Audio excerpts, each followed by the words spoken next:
final point I'll make is you go on Twitter, and almost always the people who are most deranged and most psychotic are people who don't have kids at home. Yeah, I mean, look, the guy's a Pope killer, okay?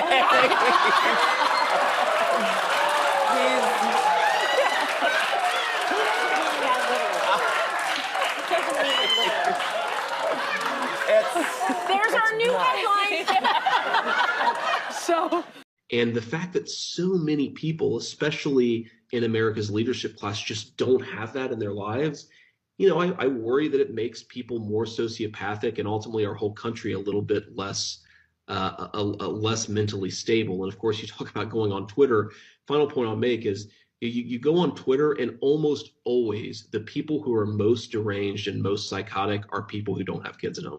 JD Vance, the Republican senator from Ohio, fired back at a prominent host from The View regarding the viral controversy over a trending video that some critics have labeled him a Pope killer. Vance's blunt and unapologetic remarks have stirred the pot, igniting a whirlwind of reactions across social media and political circles. But in a manner that only JD Vance could pull off, he essentially shrugged off the criticisms, stating with confidence, "I don't really care." The video in question, which was widely circulated, portrayed Vance in an unflattering light and was quickly picked up by critics who wasted no time in labeling him with the derogatory nickname Pope Killer, a term that suggested his actions were somehow detrimental to the political culture or public figures within it. The viral nature of the video made it a trending topic, and, naturally, Vance's critics seized the opportunity to try to diminish his political standing. But to the surprise of many, Vance responded with characteristic defiance. In his public statement, Vance delivered a bold message aimed directly at his critics, including the host of The View who had raised the most ruckus. "Frankly, I don't really care about what people like them say," Vance remarked, his voice dripping with confidence. "They're all irrelevant, and honestly, they should get a life." Vance's tone was firm, unapologetic, and made it clear that he wasn't interested in playing the game of political drama that his opponents tried to create. For those who followed Vance's political journey, this kind of response comes as no surprise. Vance, who became a household name with his best-selling memoir, Hillbilly Elegy, has made a career out of confronting uncomfortable truths about America's working class and the divide between the elites and the everyday people. His blunt, no-nonsense approach has earned him both admiration and disdain.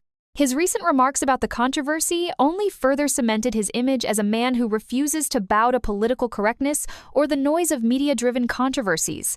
"What's important to me," Vance continued, "is not the pettiness of a few celebrities and political commentators, but the future of America. I'm focused on making this country great again. That's where my energy is. I'm here to fight for the values that made this country great in the first place, and to make sure we're not distracted by people who care more about stirring the pot than actually fixing problems." Vance's dismissal of this controversy and his direct rebuttal of The View host's criticism could be seen as a strategic move in his ongoing efforts to maintain his image as a staunch advocate for conservative values.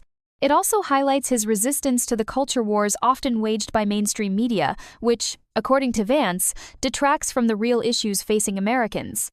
His boldness has garnered praise from his supporters, who appreciate his refusal to conform to the expectations of establishment politics. But what really makes Vance's response resonate is the underlying message. He's not here for the drama. He's not interested in playing the victim or engaging in public feuds. His mission is far greater, and in his words, the focus should remain on making America great again. For Vance, that means putting policy and the American people ahead of personal vendettas and media spectacles. While the video controversy may have created a temporary storm, it seems Vance is already thinking beyond it, using the media frenzy as a stepping stone to reinforce his political narrative.